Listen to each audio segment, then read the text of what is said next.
आगे समझ पड़ेगा भाई, आगे समझ पड़ेगा भाई।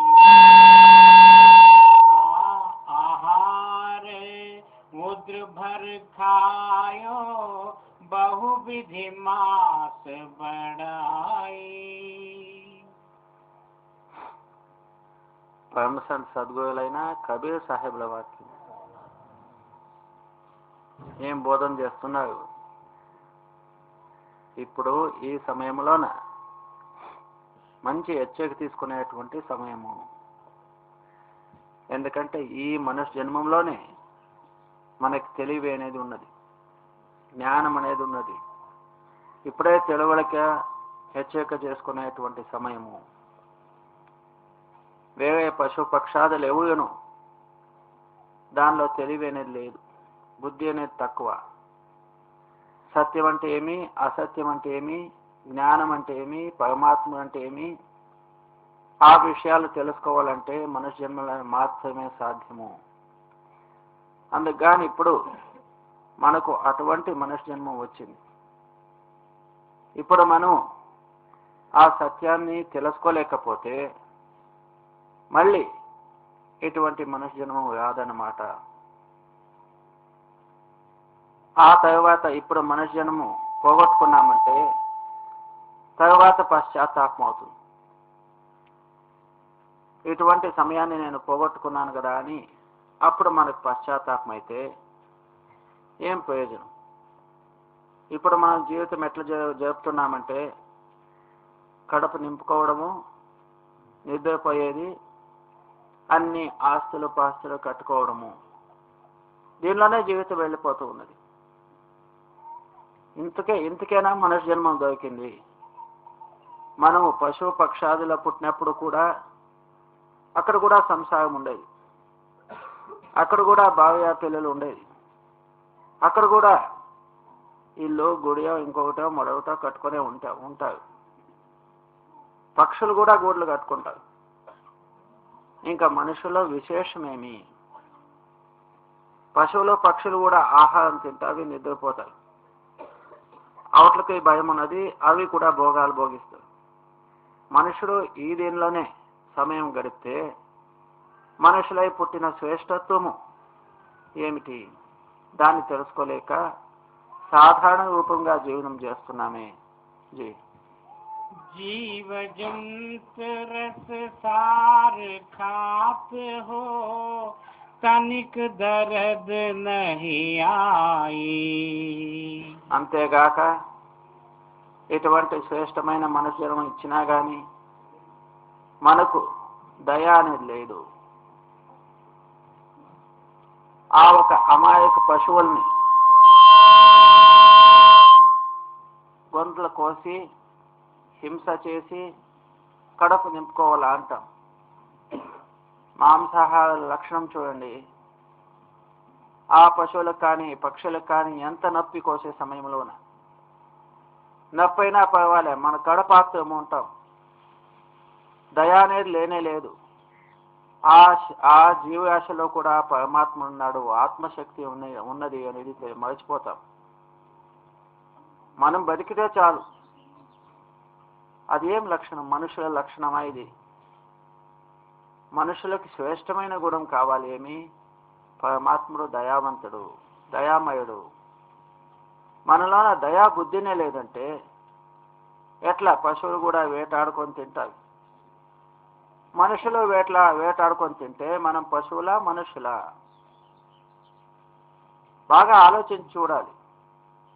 మాంసాహారం మనుషులకు కాదు, మాంసాహార ప్రాణులు వేరే ఉన్నారు. వాటికి మాంసమే జీవనం. మనుషులకి పరమాత్ముడు సస్యవర్గం ఇచ్చాడు, శాకాహారం. దాన్ని తెలుసుకోలేక మనము మాంసాహారం జీవితం చేసి నిర్దయలయ్యి కఠిన హృదయంతో జీవనం చేశామంటే ముందుకు మనము ఆ పశువులు కానీ పక్షులై పుడతాము. ఆ ఒక పక్షులు పశువులు మనుషులై పుట్టి మనల్ని కోస్తారు. ఎందుకంటే కర్మ ఫలం అది. మనము నిర్దయంగా వాళ్ళని కోసాము, వాళ్ళు ఒక దినం మనం కోయాల్సి వస్తుంది. ఇది లెక్క తప్పదు, ఎక్కడా పోదు అది లెక్క. ఏం చేశామో దాన్ని మనం అనుభవించాలి. यहाँ तो पर धन लूट खात हो, गल बिच पास लगाई. ఎంతో మంది పరధానానికి యాచన చేస్తాం. వేవల డబ్బు, వేవల ఆస్తి, ఎట్లా పీక్ తినాలి అదే ఆలోచన. ఇదంతా ఎట్లుందంటే మన గొంతులోనే పాసి వేసుకోవడమే. ఇంకొక డబ్బు తినేదేమి, ఇంకొక ఆస్తి పీకోనేదేమి, మన గొంతు కోసుకునేది లేక పాసి ఓలేసుకునేది అంతా ఒకటే అనుకోండి. అంటే మన జన్మాన్ని నష్టం చేసుకుంటున్నాము. వాళ్ళ కర్మం అంతా మన తల మీద మోసుకోవాల్సి వస్తుంది. ఇంకొక చేసిన అన్యాయము జనాలకు చూపెట్టకుండా మనం గుప్తంగా చేసి ఉండొచ్చు.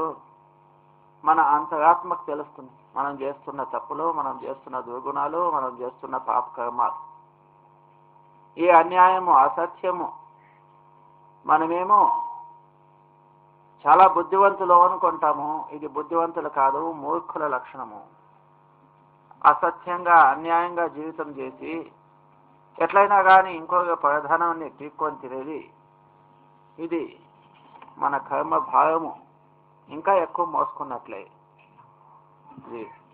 तिनके पीछे तीन पे यादा, छिन छिन खबर लगाए. ఇట్లా మనం కర్మం మీద కర్మం చేసుకుంటూ పోతే ముగ్గురు పోలీసులు ఎప్పుడు కాచుకొని ఉన్నారు. ఒకటవది మరణము, రెండవది యముడు, మూడవది యమదూతులు. ఎప్పుడు తీసుకువెళ్ళాలి అని కాచుకున్నారు. మనం అటుపక్క చూడము, శ్మశానానికి తీసుకువెళ్ళేదానికి కాసుకున్నారు. అందులో ఎప్పుడు పోతాడో, ఎప్పుడు ఆస్తి పీక్కుందామో అని. మనమేమో అంతా మోహంలో పడి మనోళ్ళు అంటాము. ఈ జగత్తులో ఉండే భోగాలన్నీ మన కోసమేమో అనుకుంటాము. ఒకప్పుడు ఒక రాజకుమారుడు అకస్మాత్తుగా వేటాడేదానికి పోయి ఉంటాడు. ఏమీ అడవికి దారి తప్పవుతుంది. తప్పైనప్పుడు భయం అవుతుంది. ఎవరు లేరు వెంట, ఒక్కడే పోయాడు. లేదు దారిలో వెంట వచ్చిన వాళ్ళంతా అకస్మాత్తుగా తప్పయ్యాడు అనుకోండి. ఆయన ఒక్కడయ్యాడు. దారి తప్పయింది, ఇంకా భయపడుతున్నాడు. అకస్మాత్తుగా వెనక్కి చూస్తే ఒక పులి వెనకే ఉంది. చాలా భయం అయిపోయింది. ఇంక ఎట్లా చేసేది? ప్రాణం భయం వచ్చినప్పుడు ఏదైనా ఉపాయం ఎదుర్కొంటాం. ఆయన దగ్గరుండే ఒక పెద్ద వృక్షం అంటే మాన మీద ఎక్కి కూర్చున్నాడు. ఎందుకంటే పులి ఎక్కడ తినేస్తుందో అనే భయం. మాన మీద ఎక్కి కొమ్మ మీద కూర్చున్నాడు. కూర్చున్నప్పుడు కింద చూస్తాడంటే పులి కాచుకో ఉంది. అదే కాక ఒక పెద్ద పాము కూడా నోరు తెరిచి కాచుకో ఉంది. ఎప్పుడు కిందకు వస్తాడో మింగదాము అని. ఇట్లున్నప్పుడు నేను కూర్చున్న కొమ్ము గట్టిగా ఉందా లేదా అని ఆ మానకి కొమ్మకి ఎక్కడ జాయింట్ ఉందో అక్కడ చూస్తాడంటే 2 ఎలుకలు అక్కడ ఆ కొమ్మని కొరుకుతూ తింటూ ఉన్నవి. ఒకటి చూస్తే తెల్లది ఎలక, ఒకటి నల్ల ఎలక అని. ఇంకా భయం అవుతుంది. ఈ కొమ్ము పడిపోతే నా గతి ఏమి? ఇట్లా ఆలోచనలో పడ్డాడు. ఆ సమయంలోన పైన చూశాడు. పైన చూస్తే తేనె గూడు, ఇంకా తేనె ఉన్నది. అక్కడ నుంచి తేనె నెయ్యి చుక్క కాగుతూ ఉన్నది.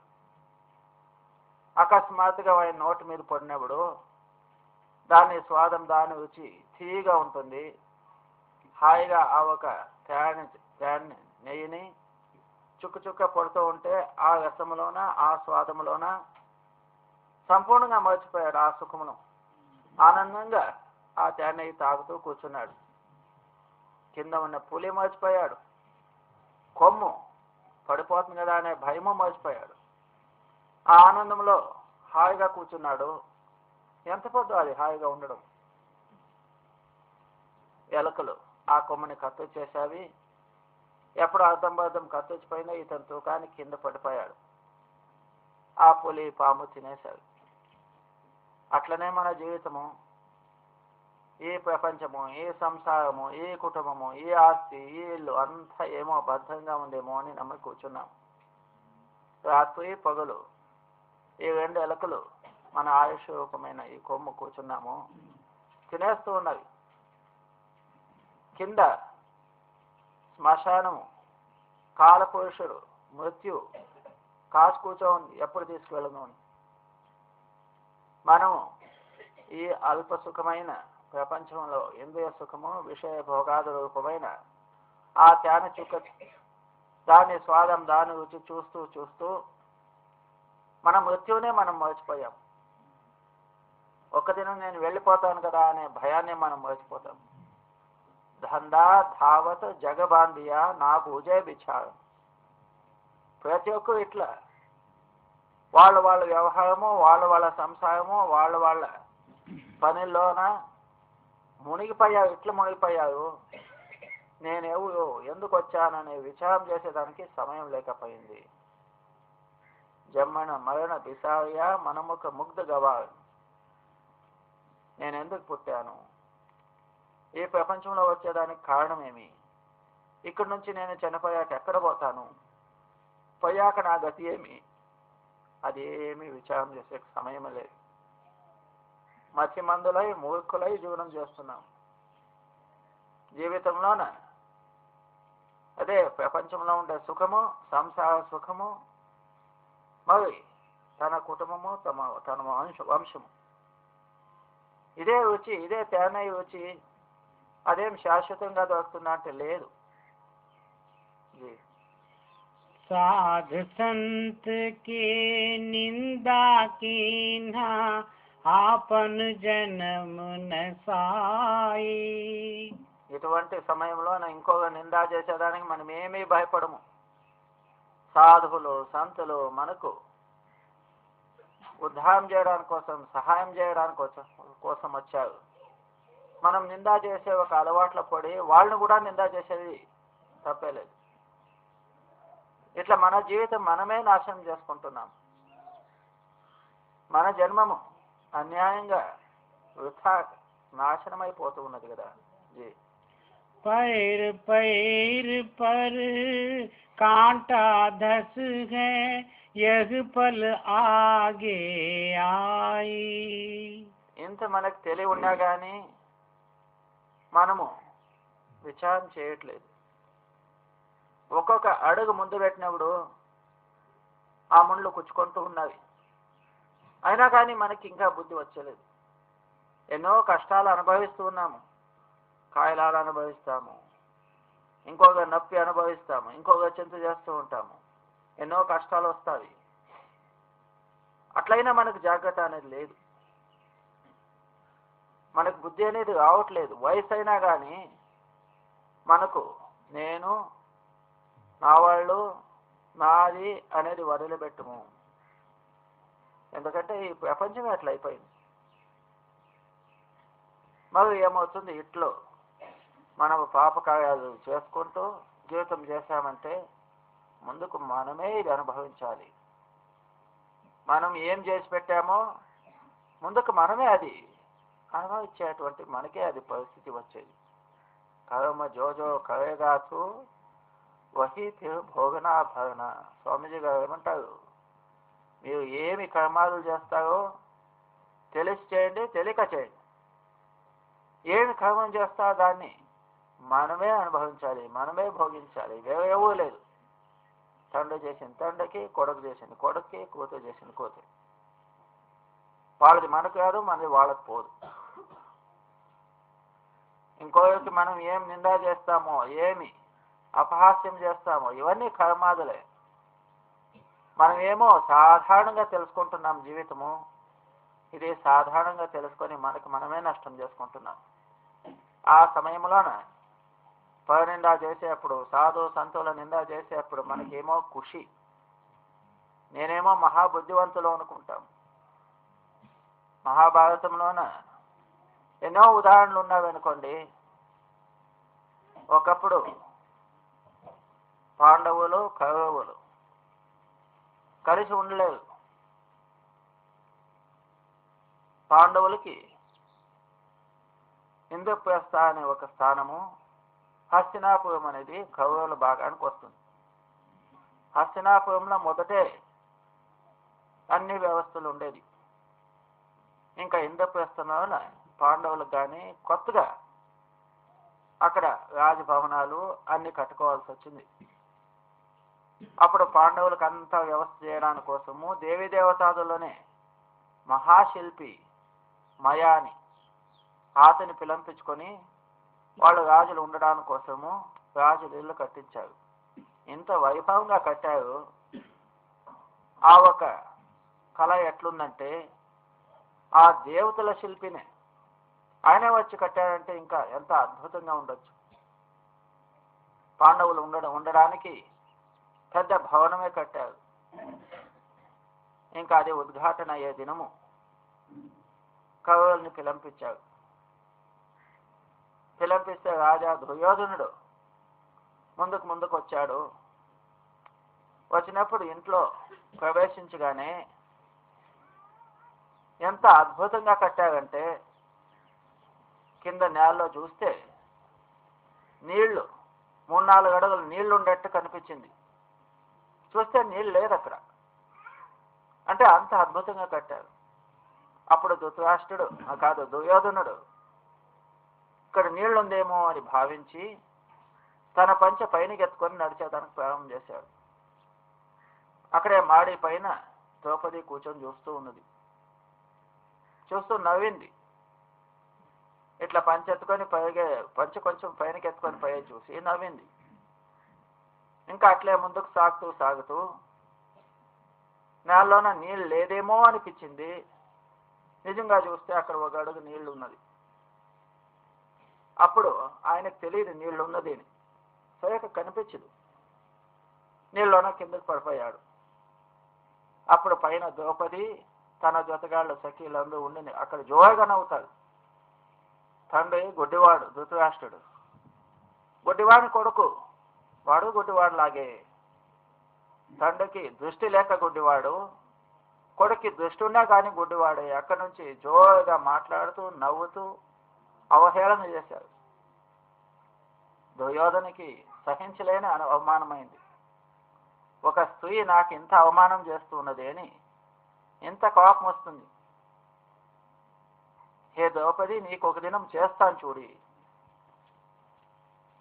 ఒక దినం నీకు అవమానం చేస్తాను చూసుకోవాలి. అప్పుడే శపథం చేశాడు. ముందుకు ఏమైంది మీకు అందరికీ తెలుసు. పాండవులు కౌరవులు జూజాట ఆడినప్పుడు దుర్యోధనుడు తన మేనమామ శకునిని పిలుచుకొని మోసమాట ఆడి పాండవులంతా సోలేట్లు చేసి ద్రౌపదిని కూడా ఆ ఆటంలో సోలిపోయాడు. అప్పుడు ద్రౌపది కౌరవుల వశమైనప్పుడు దుర్యోధనుడు ఏం హుకుం చేస్తాడు దుశ్శాసన, ఆయన ఆమె ద్రౌపది చీర ఈడ్చేయను. మధ్య సభలోన ఇట్లా ద్రౌపదికి అవమానం అవుతుంది. అప్పుడు దుర్యోధనుడు నవ్వుతాడు. గుర్తుందా నాకు నువ్వు అవమానం చేసిన రోజు, ఇప్పుడు నీ గతి ఇదే అన్నాడు. అప్పుడు ఆమె భక్తురాలు కృష్ణుని వేడుకొనడాని కోసము ఆవిడ మానము కాపాడాడు ఆ కృష్ణ భగవాను. తాత్పర్యమే మనము ఇంకోగా నింద చేసింది, ఇంకోకి మనం అవహేళన చేసింది, అది మనకి పరిణమిస్తుంది. మనం తెలుసుకోలేదు. ఆ సమయంలోనూ ఏమో ఆనందం పడతాం. ఇంకో తక్కువ చూసి ఇంకో నింద చేసినప్పుడు మనకెంతో ఖుషి. అయితే అది తిరిగి మనకే వస్తుంది, మన మీదే వస్తుంది, మనమే అనుభవించాలి. ఏ తప్పని చేసినా కానీ మనం జాగ్రత్తగా ఉండాలి. ఎందుకంటే కుకర్మాలు చేసే దానిలోన 3 విధాలు ఉంటాయి. ఒకటి, మనస్సుతోన మనము ఇంకో నాశనం కానీ అనుకోవడము, ఇంకోకి ఏమైనా అన్యాయం కానీ వాళ్ళకి నష్టం కానీ అని మనసులోనే అనుకోవడము మనస్సుతో చేసేటువంటి కుకర్మ.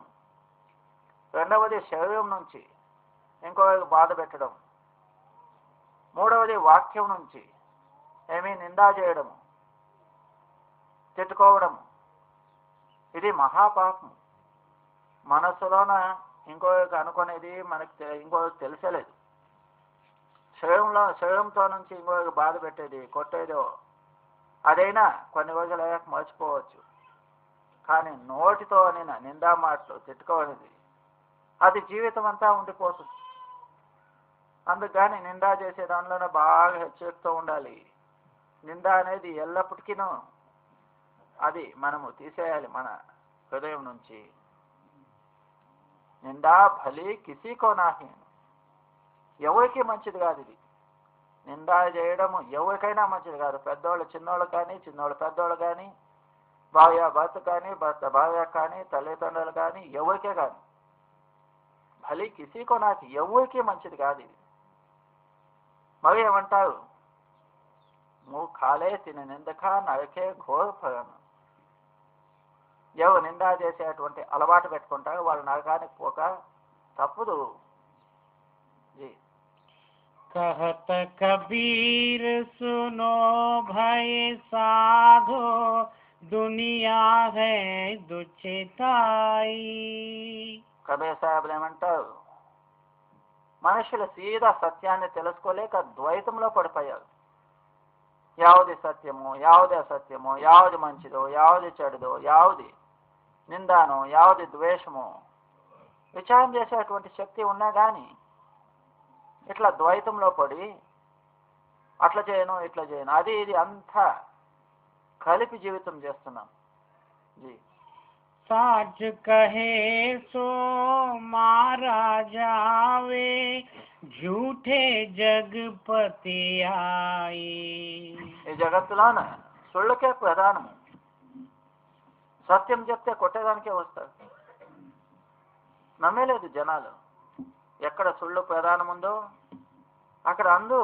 ఇప్పుడు చూడండి, రాజకారణం చూడండి, ఏదైనా చూడండి, అసత్యానికే ముఖ్యం. డబ్బు ఉంటే ఏం అసత్యము చెప్పినా పర్వాలే అంటారు. అంటే ప్రపంచంలో ప్రాముఖ్యత అసత్యానికి. కానీ నిజంగా చూస్తే సత్యమే మనల్ని కాపాడేది. సత్యమే శాశ్వతము. ఎవరు హృదయంలో నా సత్యం ఉన్నదో వాళ్ళకి ఏ భయం ఉండే అక్కడ లేదు. మహాత్ములు జీవితంలో నా సత్యమే పలుకుతాడు. వాళ్ళకి ఎంతో కష్టాలు ఇచ్చారు. సంత మహాత్ములకు, సాధువులకి ఎంతో కష్టం అనుభవించాల్సి వస్తుంది. అయినా కానీ వాళ్ళ సత్య మార్గాన్ని వదిలిపెట్టు. साधो भाई जीवत ही करो आशा, साधो भाई జీవత్ హీ కరో ఆశా. ఇంకా ఎంతో మంది జీవితం ఏమో ఇట్లే చేస్తారు. చేసిన తర్వాత చనిపోయాక కర్మాదులు చేసి నేర్చుకున్నాం. చనిపోయాక ఎవరో బ్రాహ్మణులు పిలంపించేది, పండితులను పిలంపించేది, పురోహితులను పిలంపించేది, ఎన్నో కర్మాదులు చేసేది, తిథిలు, పక్షాలు, దివసాలు చేసి చనిపోయిన వాళ్ళకి స్వర్గానికి పంపించడము, ముక్తికి పంపించడము, వైకుంఠానికి లేదా కైలాసానికి పంపించడం. ఉన్నప్పుడు ఆ స్వర్గ కైలాసానికి పోయేటువంటి పని ఏమీ చేయలేదు. చనిపోయాక దాన ధర్మాలు పుణ్యాదులు చేసి చనిపోయిన వాడిని స్వర్గానికి పంపించాలని అభిలాష పెట్టుకున్నాము. అంటే చనిపోయిన తర్వాత మనము ఏమీ జీవితంలో ఉన్నప్పుడు ఏమీ చేయలేదు. చనిపోయాక ఎట్లా వస్తుందప్ప? ఇప్పుడు ఏదైనా చదువుకోవాలంటే బతికినప్పుడే స్కూల్లో కాలేజీకి వెళ్తే ఏమన్నా చదువుకోవచ్చు, డిగ్రీ సంపాదించవచ్చు. ఒక అక్షరము చదువులేదు, చనిపోయాక బిఏ డిగ్రీ కానీ ఎంఏ డిగ్రీ కానీ అంటే వస్తుందా? బతికినప్పుడు మనం ఏమీ వ్యవసాయం చేయలేదు, పొలాల్లో పంట పండలేదు, చనిపోయాక పంట తీని అంటే ఎట్లా వస్తుంది? కాదు. చనిపోయాక ఏమీ చేయలేదు.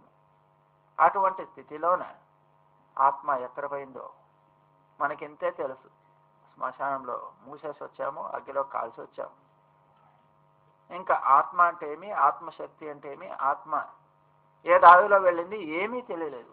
ಯಾವುದೋ శాస్త్రాలు ఆధారం పెట్టుకుంటాము, పండితులు పురోహితులు చెప్పిన దాన్ని వింటాము, అదే నమ్ముతాము.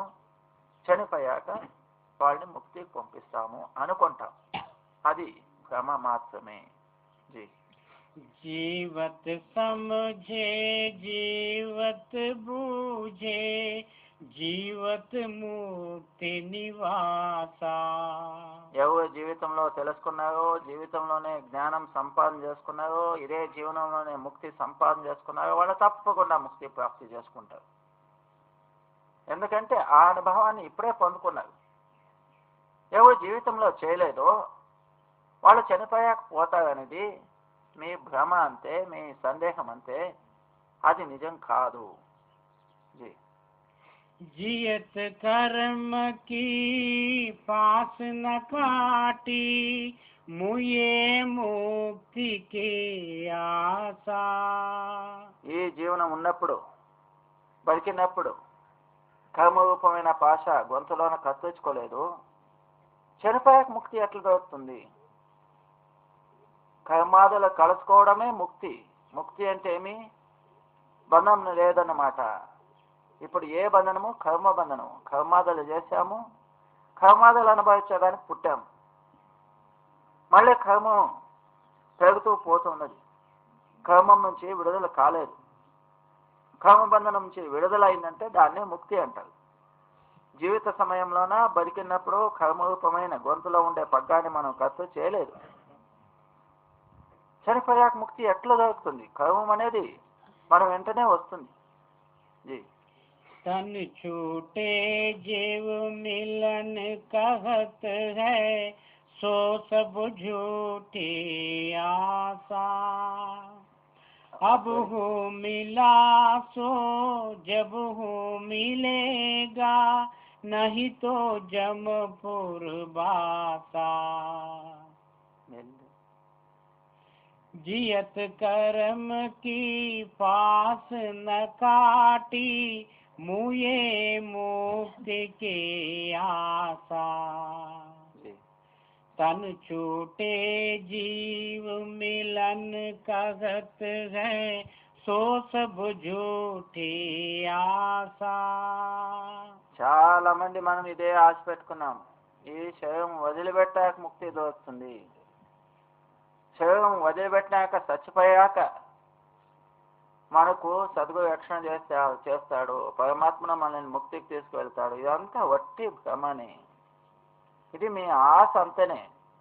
జీ अब हो मिला सो जब हो मिलेगा नहीं तो जमपुर बासा.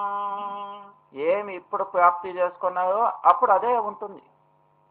మీరు ఏమి సంపాదన చేస్తారు? ఏమి? ఆ నామస్మరణ, మరి ఆ సద్గురుల ప్రేమము, ఇవన్నీ సత్కర్మాలు ఏమి ప్రాప్తి చేసుకున్నారో అప్పుడు మీకు అది రక్షణ చేస్తుంది. ఇప్పుడు ఏమీ చేయలేదంటే ముందుకేమి? జమపుర వాస, యమలోకానికి వెళ్ళేది తప్పదు. ఇప్పుడు మనం ఏమైనా ముందుకు ఇప్పుడే ఆలోచించి ఆ సద్గురులు చెప్పినట్టు సద్భక్తి చేసుకున్నామంటే, సత్నామ రూపమైన ద్రవ్యము కమాయి చేసుకున్నామంటే మనకు ఆ సమయంలో అది రక్షణ చేస్తుంది, కాపాడుతుంది. మనం ఇప్పుడు ఏమీ చేసుకోలేదంటే ముందుకు యమయాతన, యమలోకానికి వెళ్ళేది తప్పదు అన్నమాట. జీ दूर दूर ढूंढे मन लोभी मिटे न गर्भ तरासा. పరమాత్ముడు ఎక్కడో దూరంలో ఉన్నాడు అని దూర దేశంలో వెళ్ళి ఎక్కడ ఎదికినా గాని పరమాత్ముడు ఎక్కడ బయట ఎవరికి దొరకలేదు.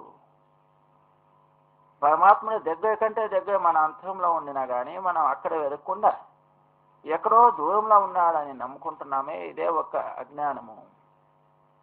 ఇట్లా మనము దూరం ఉన్నాడేమో అని వెతికినా గాని గర్భవాసం మాత్రం తప్పలేదు. ఎందుకంటే ఆ పరమాత్మని ఆధారం నుంచి మనం బతికాం, ఆ పరమాత్మని ఆధారం నుంచి మనం జీవనం చేస్తున్నాం.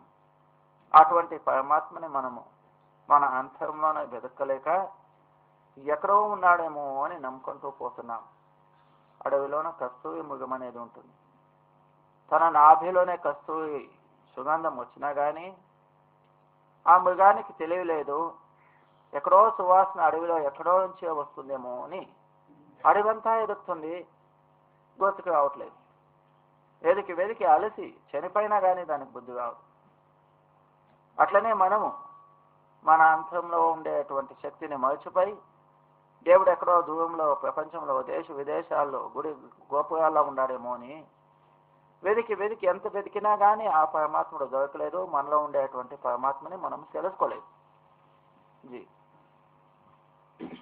दूर दूर ढूंढे मन लोभी, मिटे न गर्भ तरासा। साध संत की करे न बंदगी, काटे कर्म की पासा। కర్మ రూపమైన పాశ కత్తించిపోవాలంటే అతి ముఖ్యంగా ఏం చేయాలి? సాధు సంతుల సేవ. సాధు సంత మహాత్ముల సేవ, వాళ్ళ బందగి అంటేమి? వాళ్ళు చెప్పించినటువంటి సద్భక్తి, గురుభక్తి చేయాలి, గురు సేవ చేయాలి, సత్సంగం వినడం. ఇట్లా మన మనసులో ఆ పరమాత్మలో ఐక్యమయ్యేటువంటి సత్కార్యం ఏముందో అది చేసింటే మన పాశ లేదా కర్మరూపమైన బంధనము తెగిపోతుంది. జీ सत गहे सत गुरु को चीन्हे, సత్నామ విశ్వాస. ఇప్పుడు అందుకు కానీ మీరు ప్రథమంగా మొట్టమొదటి ఏం చేయాలి? పురా సద్గురు శోధన చేయండి, సత్యాన్నే పట్టుకోండి. అసత్య పక్కన మీరు జీవనం చేయొద్దండి. సత్యం అంటే ఏమి? ఎప్పటికీ శాశ్వతం ఉండేటువంటిది. అది యావదంటే ఒక సత్నామము. ఆ నామే మీ జీవితం ఆధారం. కానీ ఇట్లా మీరు సత్య అన్వేషణ చేసి సద్గురుల సేవ చేస్తూ సత్నామాన్ని మీరు స్మరణ చేస్తుంటే మీ జీవితంలోనే ఇదే జన్మంలోనే ముక్తి సంపాదన చేయగలరు. అందుకేమంటారు? జీవన్ ముక్తి అంటారు. చనిపోయాక ముక్తి కాదు, జీవిత సమయంలోనే ముక్తి సంపాదన చేసుకోండి. కహే కబీర్ సాధన హితకారి, हम साधन के दासा. ఆ పరమాత్ముడు ఎట్లుంటారంటే ఎవరు సాధువులు సాధన చేసేటువంటి సాధువులు ఉంటారో వాళ్ళకి హితకారి, వాళ్ళకి సహాయం చేస్తారు. వాటి వేషాదులు వేసుకున్న వాళ్ళు కాదు, సాధన హితకారి అంటారు. సాధువులు సాధన చేసేటువంటి సాధువులు వాళ్ళకి హితకారి. కబీర్ సాహెబ్లు ఏమంటే అటువంటి సాధన చేసేటువంటి వాళ్ళు ఉంటే వాళ్ళకి నేను దాసులుగా ఉంటాను, వాళ్ళ సేవ నేను చేస్తాను. భక్తి కా మార్గ జీనా రే, భక్తి కా మార్గ జీనా రే, నహి అచాగ్ నహి చాగనా, చరణన్ లౌలీనా రే. భక్తి చేయడము, సద్గురుల మార్గంలో వెళ్ళడము చాలా కఠినము. ఎందుకంటే భక్తిక మార్గ జీనావే, భక్తి మార్గం చాలా సూక్ష్మంలో అతి సూక్ష్మం. ఏమో తట్లోన టెంకాయ పండ్లు పొలాలు పూలు పెట్టుకొని పై సామాన్య కడ్డలు అంటించి దేవుని దగ్గర వెళ్ళి ఆరతి చేసుకొని వచ్చేది భక్తి. ఎవరైనా చేయొచ్చు, అదేం పెద్ద మాట కాదు. మన అంతరంలోనే మన మనస్సుని భూమధ్య స్థానంలో నిలబెట్టుకొని చంచల చిత్తాన్ని స్థిరపరించుకొని అంతరంలోన ఆ గురుభక్తి చేయడం, శబ్దాన్ని వినడం చాలా కఠినం అన్నమాట. ఎందుకంటే అతి సూక్ష్మం అది. మనస్సు కొంచెం చంచలమైనా కానీ ఎక్కడో వెళ్ళిపోతుంది. ఎంత కఠినమంటే మహా కఠినం అంటారు. అందుకని భక్తి చేసేది కష్టము. ఆ భక్తి చేసేది అంతరంలో ప్రవేశించి ఆ సత్యనామం భక్తి చేయడం మహా కఠినము. అది नहीं अचाग नहीं चागना, చరణన్ లౌలీనా రే. ఎట్లా భక్తి చేయాలి? ప్రపంచంలో ఉండాలనేది వద్దు, పోవాలనేది వద్దు, కావాలనేది వద్దు, వద్దు అనేది వద్దు. ఆ సద్గురు చరణంలో సదా లీనంగా ఉండాలి. ఎప్పుడు ఆ ప్రేమలో ఐక్యం ఉండాలి. అప్పుడు ఆ సమయంలోన పరమాత్మను ఏ స్థితిలో పెడితే అదే సంతోషం. వచ్చింది కానీ పోయింది పోని, అదంతా పరమాత్మని లీల. ఏ సమయానికి ఏమి మనకు లభ్యం ఉందో అది మన తలరాత ప్రకారం దొరుకుతుంది. దానిలో ఏమీ హెచ్చు తక్కువ లేదు. అందుకని మనకు కావాలి కావాలి అనుకునేది వద్దు, నాకేమి వద్దు అనుకునేది వద్దు. నహి చాహ నహి అచాహ అన్నది. మనకు కావాల్సింది ఇంతే. ఎల్లప్పుడూ ఆ సద్గురు చరణ ధ్యానం చేయడం. साधन के सत्संग में रहे निस दिन भी नारे. ఎల్లప్పుడూ ఆ సత్సంగము మరి సాధన. సత్సంగంలో చెప్పేదేమి ఇదేనే, సత్య సాధన చేయండి. అందుకని సత్సంగంలో వెళ్ళాలి, మళ్ళీ ఎల్లప్పుడూ సాధన చేస్తూ ఉండాలి, దీనిలోనే మునిగిపోవాలి. అప్పుడేమైనా మనకు భక్తి అనేది కలుగుతుంది. అప్పుడేమైనా మనం భక్తి సంపాదన చేయగలం. సత్సంగానికే వెళ్ళలేదు, పొద్దున్నే లేచి కూర్చొని సాధన చేయలేదు, మనం ఎటువంటి భక్తులు? शब्द में सुरत ऐसे बसे जैसे जल मीनारे. ఎల్లప్పుడూ ఆ సద్గురులు ఇచ్చినటువంటి సత్నామ స్మరణ చేస్తూ చేస్తూ మన సురత్ అంటే ఆత్మాన్ని ఆ శబ్దంలోనే ఐక్యం చేసేటువంటి ప్రయత్నం చేస్తూ ఉండాలి. ఎందుకంటే చేపకు నీళ్ళ ఆధారము, అట్లనే మన జీవితానికి మన ఆత్మకి ఆధారం ఏమి? ఆ నామమే. నామాన్ని వదిలిపెట్టామంటే బతకలేము. నామం ఆధారం నుంచి జీవితం ఉన్నది. అదే ఆ శబ్దము, ఆ తాకత్తు, ఆ నామం మన శరీరం నుంచి ఒక క్షణమైన కడకి వెళ్ళిందంటే మనం చనిపోతాం. నిజంగా చూస్తే ఆ ఒక శక్తి ఆధారం నుంచి మనం బతికాం. అందుకు కానీ మన ఆత్మ ఆ నామంలో ఐక్యమైతే బతికిన దానికి ప్రయోజనం, బతికిన దానికి సార్థకం. मान मनी को यो तजे जैसे तेली पीनारे. ఈ ప్రపంచంలో మర్యాద, అభిమానము, అహంకారము, ఆడంబరము ఇవన్నీ ఎట్లా మనం వదిలిపెట్టాలంటే చిన్న ఉదాహరణ ఇచ్చి ఏమంటారు, ఇక్కడ చాలా మంది శనక్కాయలు పండుతారనుకోండి, సూర్యకాంతి పండుతారనుకోండి, ఏం చేస్తాము? గానికి తీసుకొని పోయి నూనె ఎక్కించుకొని వస్తాం. నూనె మనం తీసుకుంటాము, పిండి అంతా వచ్చిన పిండి పశువులకు పెట్టేస్తాం. అవునా కాదా? అట్లనే మన జీవితంలో సారమైన వస్తువు మనం పట్టుకోవాలి, అసారాన్ని వదిలిపెట్టేయాలి. ఈ ప్రపంచంలో సారము అసారము రెండు ఉన్నవి. మన దృష్టి అంతా సారం పట్టు ఉండాలి. ఏది? ఆ సత్నామము. అంటే ప్రపంచాన్ని వదిలిపెట్టమని చెప్పు సంతులు. మీరు ప్రపంచంలో ఉండినా కానీ, ప్రపంచంలో జీవితం చేస్తున్నా కానీ సార వస్తువు గ్రహణ చేయాలి. అసారమైన దాన్ని, సారహీనం దాన్ని మనం వదిలిపెట్టేయాలి. నేను పిండి నూనె అంతా కలుపుతానంటే ఎట్లయితుంది? కానీ ఇంటికి తీసుకొని వెళ్ళింది ఎందుకు? నూనె తీసేయాలి, ఆ పిప్పి ఏమొస్తుందో దాన్ని పశువులకో అక్కడ ఎక్కడో వదిలేస్తాం. చెరకు పండితే చెరకు పాలు తీసుకుంటాం, ఆ పిప్పిని తిప్పికేస్తాము, కాల్చేదానికో ఏదానికో వేసుకుంటాం. అట్లనే ఈ ప్రపంచంలోన ఎక్కడ చూసినా సారహీనమే. సారమైన వస్తువు మన అంతరంలోన ఆ పరమాత్మను నింపి పెట్టాడు. ఆ సారమైన సత్నామాన్ని మీరు గ్రహణ చేయండి. అసారమైన ఈ ప్రపంచం, మిథ్యమైన ఈ ప్రపంచాన్ని మనసులో నుంచి వదిలిపెట్టండి. दया क्षमा संतोष गहे रहे अतियाधीनारे. ఇట్లా జీవితం చేస్తూ చేస్తూ దయా, దీనత, క్షమాశీల, సంతోష ఇటువంటి మంచి గుణాలను మీరు లోపల నింపుకోండి. ఎప్పుడో దయాగుణం ఉన్నది, దీనతా బుద్ధి కావాలి.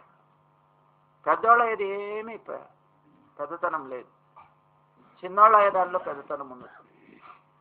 దీనత నమ్రత ధారణ చేయడమే పెద్దతనం. ఎక్కడ పోయినా కానీ నామర్యాద, నన్ను అందరూ మెచ్చుకొని పొగడిని అభిమానం పెంచుకొని పోయాం. ప్రపంచంలో ప్రతి ఒక్కరు పెద్దోళ్ళు కావాలనుకుంటారు కానీ నేను చిన్నోడు కావాలా అనుకునేది ఎవరూ లేదు. కొంచెం వయసు అయ్యగానే ఏమంటాము, నా వయసు కన్నా మర్యాద ఇవ్వాలి కదా అంటారు. కొంచెం ఆస్తి సంపాదన చేస్తానే నేను ఎటువంటి సహకారి, నాకు మర్యాద వద్దా అంటాం. ఒక అధికారి అయితే అయ్యామంటే నాకు మర్యాద కావాలా వద్దా అనుకుంటాం. ప్రతి ఒక్క దాంట్లోనూ మర్యాద పెడతాం. కొనాకి మన మర్యాద ఎక్కడ వెళ్ళిపోతుందో తీసుకెళ్ళి గుంతలో వేస్తారు. అప్పుడు మర్యాద ఎక్కడ పోయిందప్ప? యమదూతలు మనల్ని ఈడ్చుకొని పోయేప్పుడు మర్యాద ఎక్కడ పోయింది? కులాభిమానము, ధన అభిమానము, ఎన్నెన్నో అభిమానాలు నింపుకొని పెద్దోళ్ళ కావాలని చూస్తున్నాము. కానీ పరమాత్మని మెచ్చుకోవాలంటే దీనత ధారణ చేసుకోవాలి, దయాగుణం ఉండాలి, ఇంకొక చేసిన తప్పులు క్షమించాలి, క్షమాగుణం కావాలి, మరి సంతోషం ఉండాలి. ఎంత ఇచ్చినా కానీ బాధ, ఇంకా కావాలి కావాలి, ఆశారూపము, లోపము, అంతా నాకు కావాలి, మా వాళ్ళకి కావాలి, నింపుకోవాలి, కూడబెట్టుకోవాలి. సంతోషం ఉండిందైతే పరమాత్ముడు ఎంత ఇస్తే అంతలోనే తృప్తి. ఇటువంటి సద్గుణాలని మనము ప్రతిరోజు ధారణ చేసుకుంటూ పోవాలి. परमारथ में देत सिर कुछ बिलमन कीनारे. పరమార్థ సాధనలో మీరు శివస్సు అర్పణ చేసేయండి. మీ జీవనం దాంట్లోనే పోని. దానిలో మీరు విళంబం చేయకూడదు, అంటే ఆలస్యం చేయకూడదు. ఈ పది చేద్దాంలే, రేపు చేద్దాంలే అనుకోకూడదు. పరమార్థ సాధనలోనే మరణం వచ్చినా కానీ పర్వాలే, సత్య సాధనలోనే జీవితం వెళ్ళిందంటే దానికంటే మంచిది ఏముంది? దుర్మార్గంలో బతికి చనిపోయేదానికంటే సత్య మార్గంలో బతికి సత్య సాధన చేస్తూ పరమార్థ సాధన చేస్తూ ఈ శిరస్సు, ఈ జీవితాన్ని అర్పణ చేసేయండి. నేననే అభిమానాన్ని తీసేయండి. దానిలోనే జీవితం పోతే పోని. సత్కార్యాలు చేసుకుంటూ సద్ధర్మము, సత్య ధర్మం పాలన చేస్తూ ఈ జీవితం దానిలోనే వెళ్ళని. అదే परमारथ में देत सिर कुछ बिलमन कीनारे. పరమార్థ సాధనలోనే ఈ రోజు రేపు మన్నాడు అనుకోవద్దండి. రేపు అనేది మన చేతిలో లేదు. రేపు అనే దానికి హిందీ భాషలో కల్ అంటారు. కల్ అంటే ఏమి? కాలంటే నాశశక్తి. కళ్ళకి కాలలేయగా అంటారు. రేపు అనేదాన్ని కాలపురుషుడు చూసుకుంటాడు, మనం బతికింతామో లేదు. అందుకు కానీ రేపు అనేదాన్ని మీరు పెట్టుకోవద్దండి, దాంట్లో ఆలస్యం చేయకండి. कहे कबीर मत भक्ति का परगट कह दीनारे. భక్తి అనే దాన్ని సాధన చేస్తూ ఈ జీవితంలోన భక్తి ప్రకట కావాలి, భక్తి రూపమైపోవాలి. ఆ నామం అనే భక్తి మన హృదయంలోన ప్రకట చేసుకునేదానికి ప్రయత్నం చేయాలి. ఇది కబీర్ సాహెబులు కానీ అన్ని సంత మహాత్ముల ప్రతి ఒక్కరు ఇదే బోధన చేస్తారు. సంతలోన ఏమీ భేదం లేదు, ఏమీ బదలావడం లేదు, ఏమీ వ్యత్యాసం లేదు.